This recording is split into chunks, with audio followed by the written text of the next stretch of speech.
Have you ever loved something so much that you just want to make it happen every day?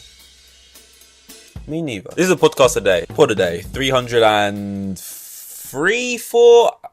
I know that sounds like a reasonable place to forget what number you're on, but technically speaking, I'm only really on episode 4 or 5 right now. So for this year round, so I actually should be refreshed enough in my memory to know, but I don't. Nothing much has changed since the last time we spoke in terms of, I've been going on Twitter, I've been seeing darts, I've been getting rattled, and it is a toxic trait. For no reason other than people are enjoying a thing, and I'm like, no, no, no. Although I did see the final happen, Luke Littler. Usually when people say man-child, they mean something else. But he didn't win.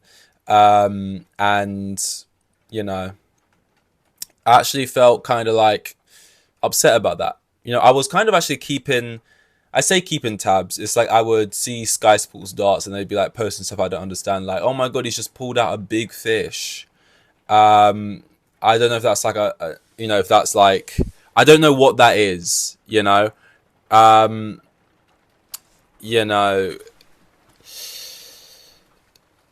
where was I going with this? Oh yeah, Littler didn't win basically. And, I don't know. I wanted him to win. I don't watch darts. Although what spawned from this, is just a bunch of people going on about how Luke Littler is probably the best young talent ever in any sport. Which I already made my thoughts clear on sports, I actually did think of a word for it. Is I wouldn't call darts a sport. I would call it a discipline. I would call what's it called? Archery. I would call that a discipline over a sport. I'd call a sport, most team games of any kind, of variety, football, basketball, baseball, they're all sports, hockey. I would then put in other, athletic,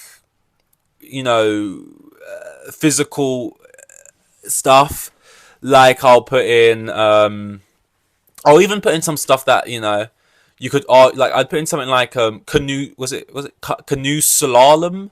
Is that what it's called? I'll chuck that in a sport. I'll give it that because it technically fits into my criteria. But then I think other things like archery, clay pigeon shooting, darts. There you go.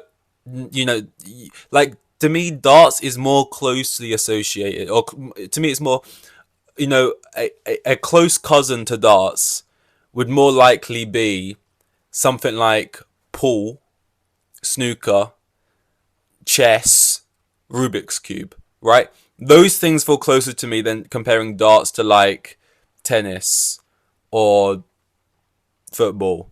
But I'm just a mere hater. And I'm not saying that like I'm not. I am one, and I'm acknowledging it, and it's not good. I need to stop. But I also saw they gave out an award called the Ballon d'Or, which I googled it. Ballon d'Or translates to golden ball, and obviously Ballon d'Or translates to nothing. I'm not assuming that the Darts Association, if that's a real award, I don't know if maybe I just got trolled. If that's a real award, that they think Ballon d'Or would translate to Golden Dart or something. I don't know if Dart is the same words in. I could have easily checked that beforehand, but I haven't. You know what? I'll check it now. I don't know if it's the same word translated dart to French, but I don't think that's what they've done. I just think that Ballon d'Or is just funny. You have a Ballon d'Or, it's a big dart, it's gold. You get it for getting a bunch of 180s. And then the one thing I don't get about darts, which someone could probably explain to me in one sentence, and I'd be like, oh okay, is why are they not just going for a 180 every time? Like, why is it sometimes it's like, oh my God, he's just pulled out a 142. It's like you got 3 darts. Surely, and this would make it very boring, I agree. But like in my mind, surely it's just like we're throwing it and we're trying to get 180 every time. We're trying to get, but like I guess very slowly I'm being drip fed more and more information about darts because up until a very late age in my life, that wasn't too far from now, I obviously assumed the bullseye was the best of the best. And then you kind of have that, then the first wave is that, oh, what? No, it's like a treble 20 or something. And now my next thing that I feel like that needs to hit me is why are they not just going for 180s every time? Like, isn't this just like most points wins or something? Anyway, I do want to see what would I type in? English to French, English to Spanish, no. English to Hindi, no. I would assume France would be one of the first options, but hey ho, darts, no. It Dart would be Dodd apparently, or Dar. I guess they wouldn't pronounce it with a hard D. I don't know. The hard D. That is what you call a. That is what you call a Freudian. That's not a Freudian slip, really. That's what you call a. I don't know what you call that when you say something. It's not an innuendo, or is it? Because they had that radio show on BBC One when they'd fill their mouths with water and they'd listen to people saying things that sounded sexual, but they wasn't saying in a sexual way, and they would try not to laugh, whatever. Hard D. Also, Luke Littler's girlfriend is like 21, or something, which is another thing. Which, as this is probably the last time I want to talk about darts until the next child prodigy or something interesting happens, right? I just want to get it all the way now. And everyone was saying like, "Oh, this is weird," obviously. And if this was if Luke Littler was 21 and everyone was like, "Oh, this new guy on the block," and then we found out his girlfriend was 16, that would be weird, obviously. So it's like, why is it any different? And it's not any different. And I suppose it should be treated the same by society. I guess by law, it's like, this is the kind of things you're gonna, but like by law, I'm pretty sure you are. Well, actually, I don't really want to get into legal terms and stuff, but I think I'm trying to think back to my humanities lessons, and I feel like the age of consent is like some I'm not saying the bad words, let's just skip over this. Basically, he's got a girlfriend who's 21.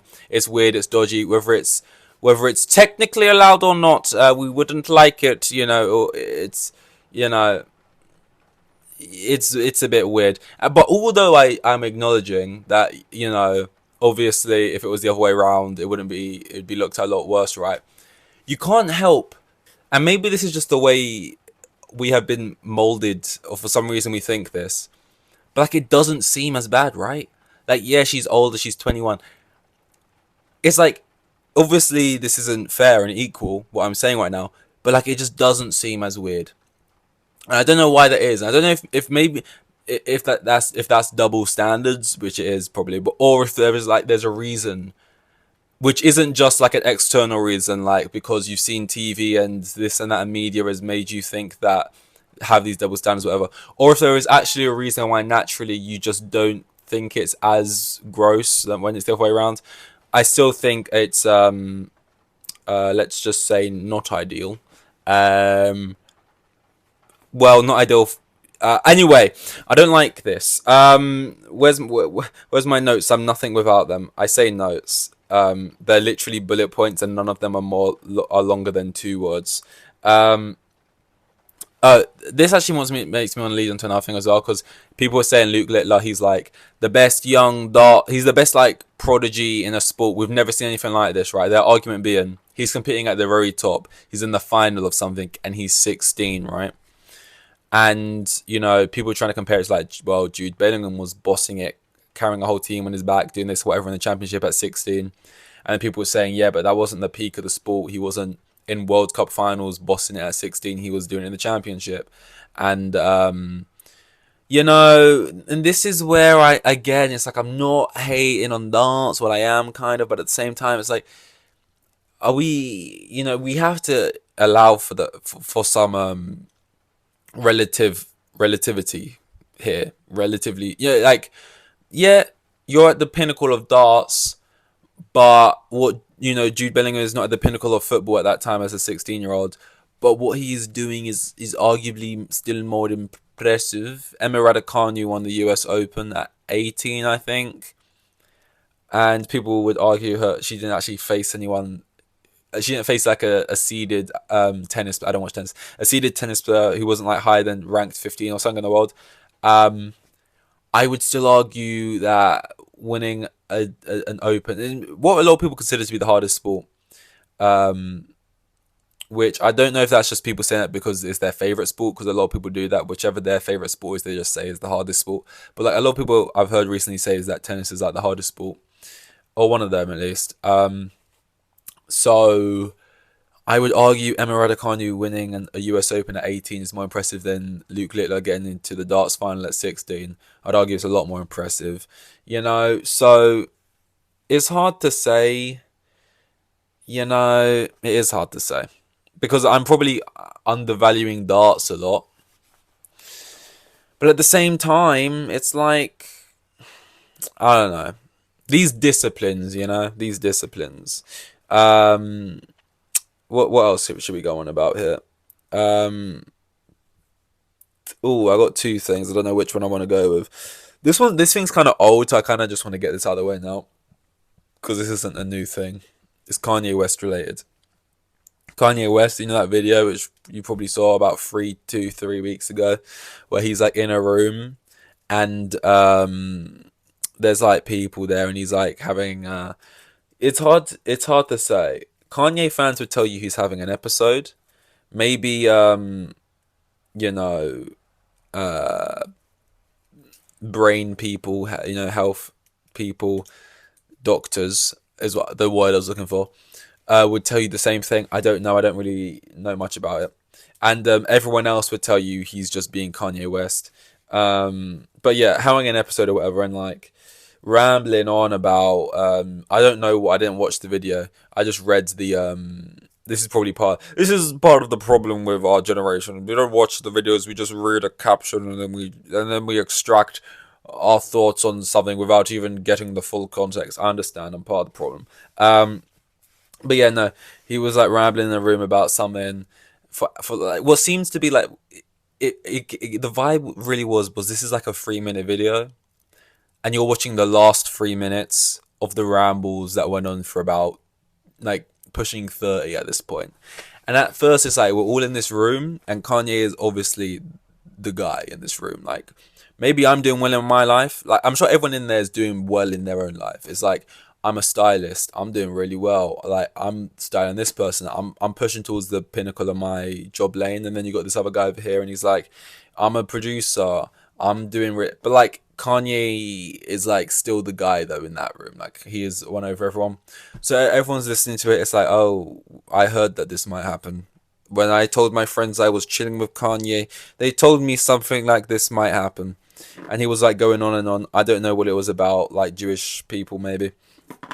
And then it kind of just got to a point where it's like, okay, whether you're Kanye or you're not Kanye, it's been 30 minutes and you're killing the mood. And someone had to say something like, just chill out, man. Which, by the way, I would have more confidence, I think, being in a room and saying that to this is a point right now in my life where I wish I watched more movies, so I had a reference point. 1 minute, just so I can get my point across. I would rather.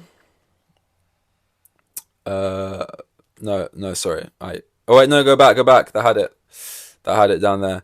I would rather say my. No, okay, no. Let's go to this film instead. This will make sense. This will make sense at some point. I'm basically just trying to get a part of the course that I'd be basically scared to say anything in front of Kanye.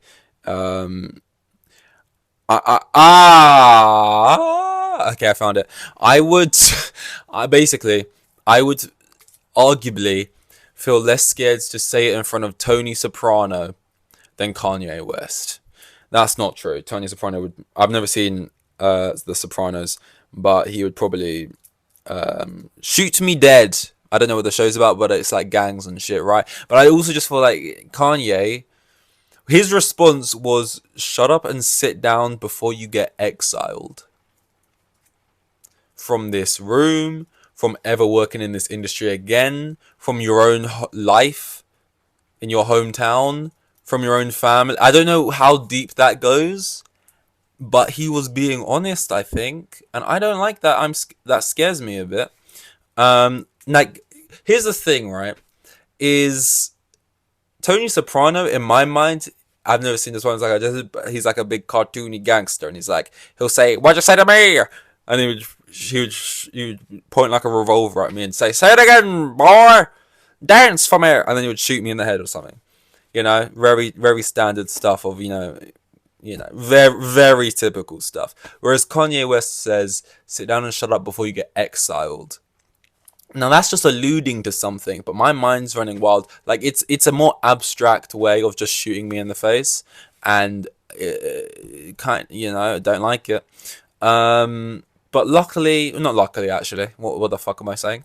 But most likely, should I say, I will never, or maybe luckily, I don't know what happens in these rooms, and this is part of the problem. But like I'm not. I won't be in a room with Kanye West probably in my life, and this isn't a problem I really have to think about. And in reality, if I was in that scenario, I would not say anything. Like most people on the train in this country, when you hear crackheads going at it, or people fighting, or like year sevens being rude to elderly people, you just pretend. Whether your AirPods or earphones or your phone is dead, you just pretend the loudest music's playing. You just look at the floor and you just wish the train will get you home. Pretend it's not happening. Yeah. For today, this was 300 and I'm not sure. I've forgotten. Thank you very much. This was completely filled with me just rambling on about darts still, because it's in my head rent free at the moment. And whatever the fuck else we spoke about. But yeah, thank you very much. I'll see you in the next one, and goodbye.